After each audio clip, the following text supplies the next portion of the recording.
Confidence is a skill and you can increase that skill. But with anything that can be increased, it can also be decreased.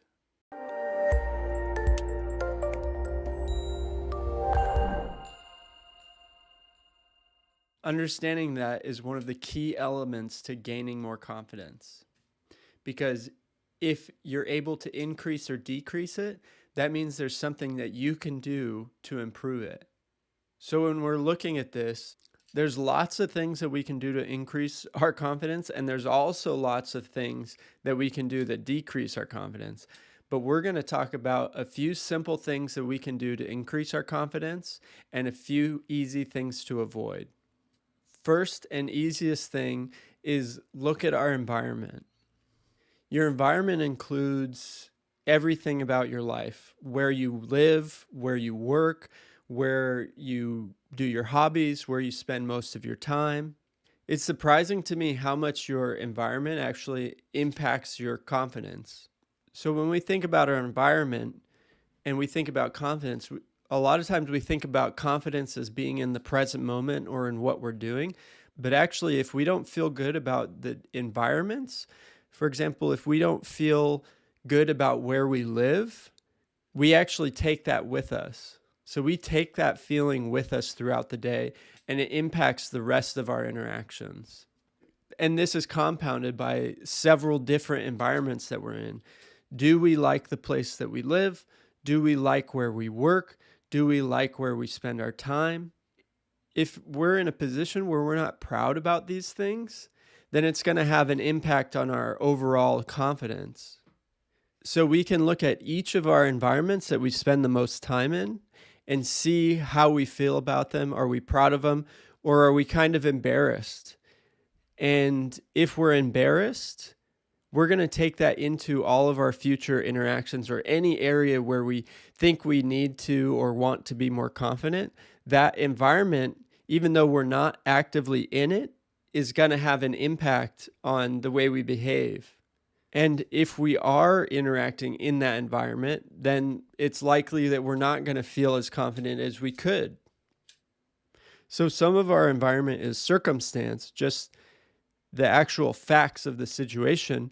But another component is what are our actions in those environments. So as an example, in your home, how do you take care of it? Is it just a mess all the time? Could you have people over, or would you be embarrassed? And if we have a messy home or a messy room, even though when we're outside of that, it might not seem like it plays an impact, but it's actually in the back of our minds, and there's these subtle energies, because if we're not acting or taking care of our environments in a way that we're proud of, that's going to subtly impact our confidence overall. The same goes for our work environments or our hobby environments. So for work, if you're not actually being a good employee or doing a good job, or it's just not a job that you're proud of, all of these things are going to have an impact on our overall confidence. And our environments lead us to the second part, which is our associates. And our associates can be anyone that we interact with, but first and foremost are our friends and family, the people closest to us. And then it's the people that we interact with the most that we might not be directly or strongly connected to, but we see on a regular basis. And I'll go over each one just to elaborate. So first is our family. And this one can be the most important sometimes because we grew up with our family. So we have a long history of how that impacted us over time. So what we want to look at when we're thinking in the context of confidence is, how do the people in our lives impact us? So when we look at our relationship with our parents or the people that were closest to us, we want to look at, are they building us up and instilling confidence, or are they putting us down and making us feel insecure? A lot of times I hear people that are always put down or told they're not good enough by their parents, and you probably know what I'm talking about. But there's also the other side where maybe your family is really supportive and they always believe in you and tell you that you can do better. A lot of times that family dynamic actually has to do with that person's insecurities, because if they're a person that lacks confidence or is insecure, they are going to project that on to other people, especially the ones closest to them. So if you can see someone that complains or always thinks that they're not good enough, chances are they're probably expressing similar doubt in your life. And what it really is doubt. For example, when I was growing up, my dad, he's a fine dad, but I love my dad, but I grew to believe that he was just defeated, because as I grew up, I realized anytime that I had a dream or there was something that I want to do, he immediately went to the objections or the negatives or the obstacles.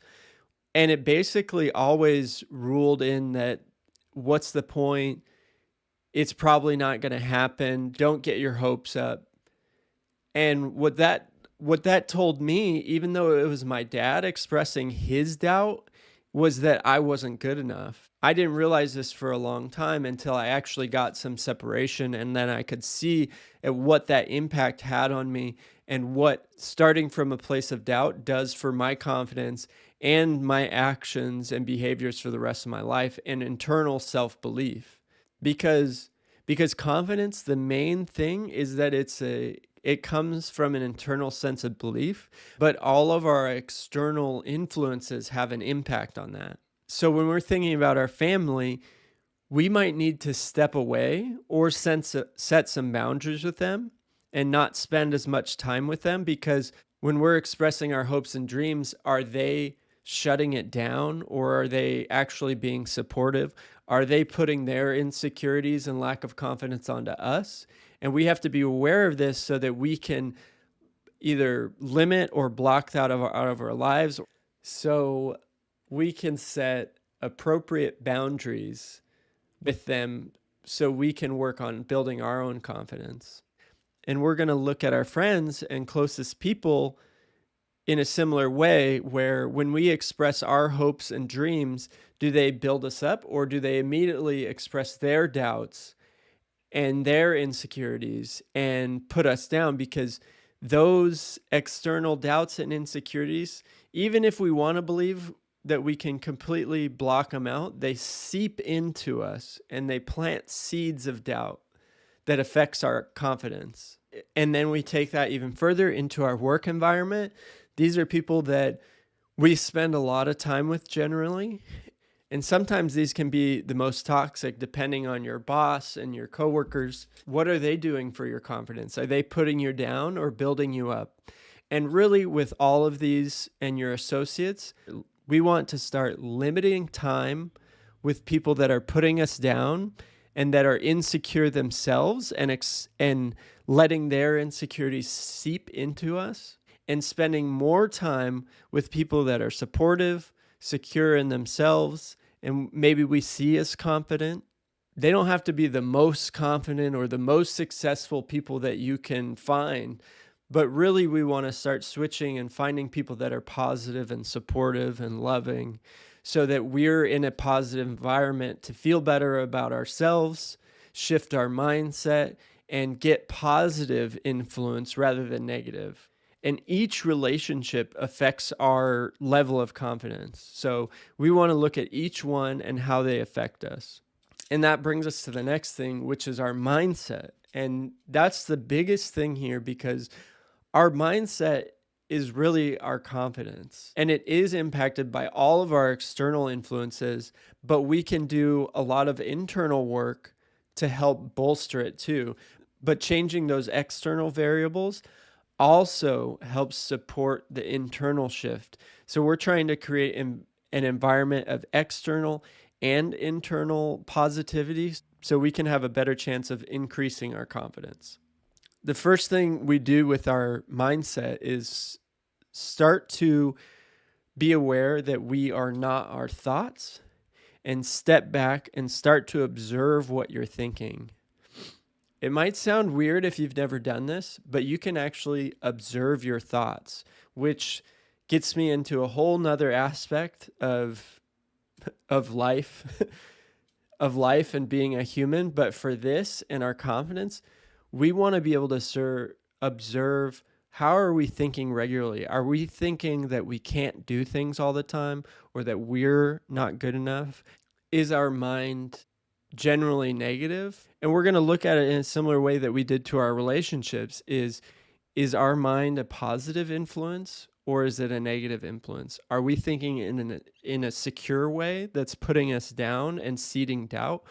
Or are we telling us that it is possible, that we're capable of growth? And so that's the first place to start, is to observe. And then once we can see what our natural tendency has been, then because we can observe it, we also have the power to change it. So you can mindfully choose to think those positive thoughts.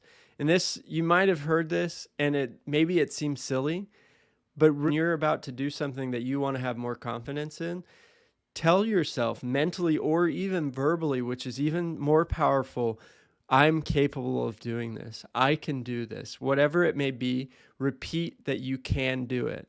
And it really will have the effect where you'll start to believe that you're confident and capable of doing whatever it is. Or you get to a place that you don't care whether you believe that you can do it or not do it, but you're going to do it. And that switch, where you're just determined to do it, is the next mindset part, which is really in two parts. One, do things badly. Because if it's something we're trying to be more confident in, we have to be okay with not being good at it. If we remember that as we grew up, we couldn't walk. I mean, maybe you can't walk now. I mean, I'm sorry if this is a bad example, but when we were kids, we couldn't walk. And the beauty of a baby is they don't know any better. They don't know to be embarrassed. So they just keep getting up and falling. And they suck at walking. They're terrible. They can't do it. But they keep trying until they can. And they're not embarrassed about it. They just do it. And so we're trying to take some of that, where we're going to let ourselves suck at something and not worry about it. So that's the next part, is stop worrying about it. Just accept that you're going to do something and it's going to go the way it's going to go. And the way this connects to our confidence is, one of the biggest part of if we have a lack of confidence is that initial worry. We're just worried we're not going to be good at something. But really, if we try to stop that right at the beginning, then we can go into it more confidently. Because if we have this no care attitude, it automatically exudes confidence and takes the pressure off.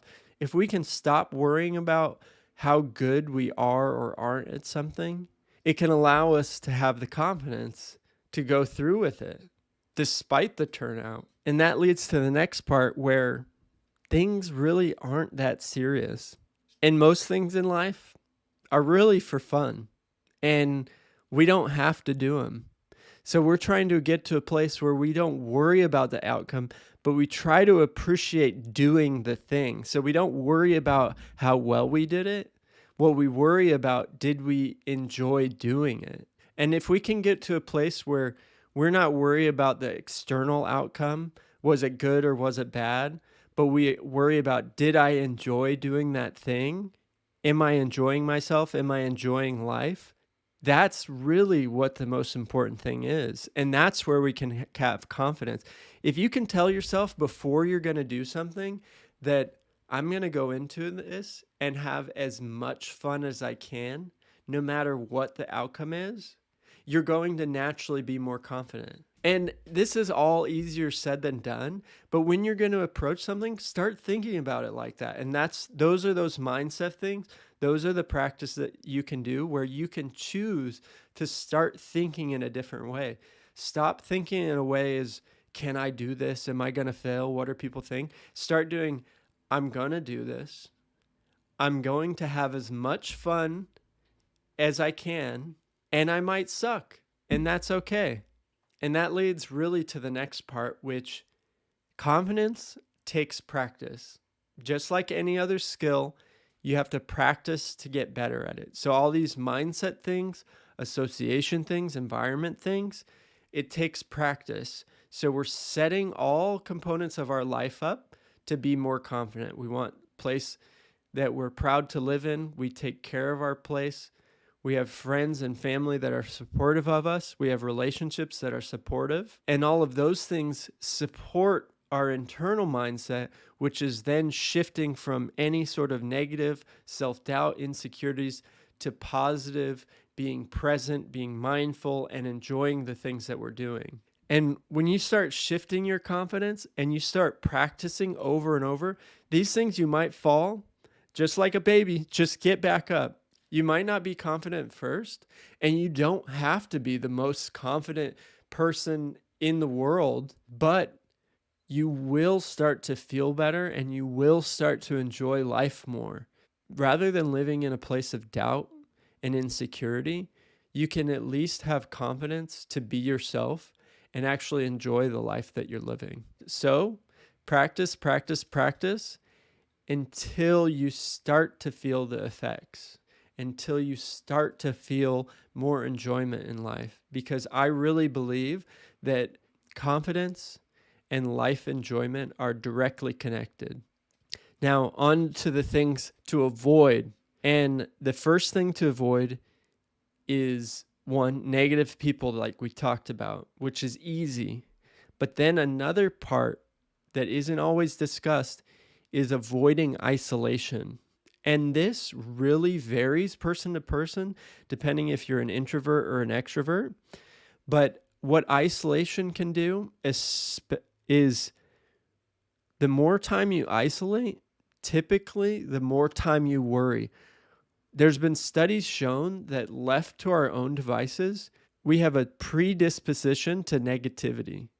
So the more time that we spend in isolation, especially if we're doing things like binge watching shows or binge eating or just wallowing in our self-misery and worry, it all decreases our confidence. It all starts to impact our sense of security. And the more time that we spend by ourselves, the less time that we're practicing. So again, like a skill, if you don't use it, you lose it. So if you're not interacting with the world, then you're going to start losing that skill.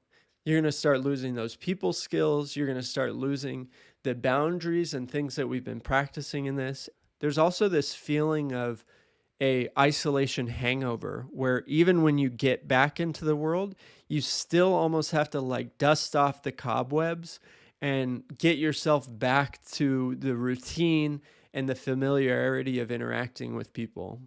Then to the next thing is when you're thinking about doing something, don't hesitate.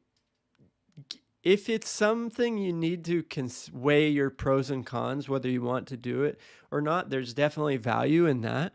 But when you're ready to do it, make a decision and take action. That time in between that hesitation is all time to see doubt. Unless you have a very strong mindset practice that you're going to be building yourself up, maybe you're meditating, giving yourself confidence to do this, which isn't that common, it's more likely that it's a time that you might talk yourself out of it. You might decide it's not worth the trouble. I'm not good enough. All those self-doubt things, that's the window of time where they start to slip in. So when we make a decision, we make the decision and then we go for it. Take the appropriate planning steps, but get to work, get going. Don't hesitate, don't isolate, and keep moving, keep practicing. And then we come to after we have an interaction or after we do something, which is not to dwell. Whatever happened, happened. Life goes on. And we don't want to live in that feeling, especially if we have negative feelings about something. We do not want to dwell there because that continually reinforces future self-doubt. Because if we dwell on something that we didn't think went perfectly, the next time we come up against something, that's the thing that we're going to think about is, oh, well, last time this happened and I don't know if I want to go through with that again, or maybe that's going to happen again. So when we have a situation, we don't dwell. We don't overthink it. We don't think about our worry. We don't wallow in our misery of how that felt or what happened.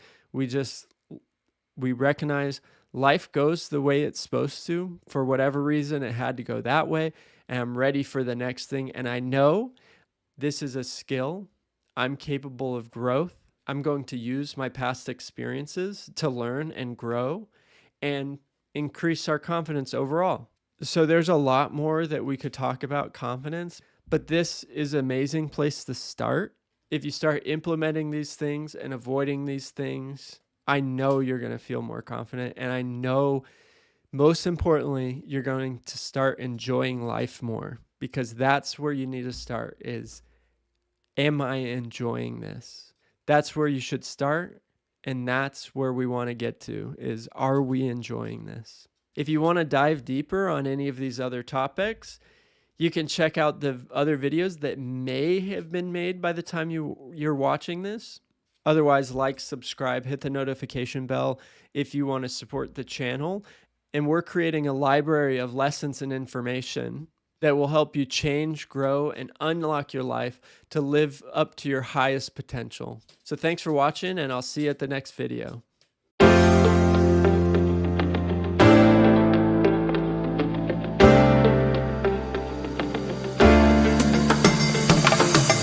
Or set the appropriate boundary. Set the appropriate boundary.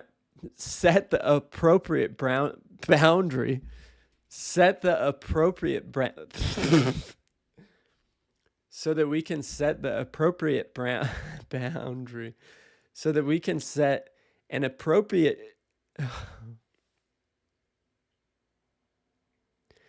so we can set appropriate boundaries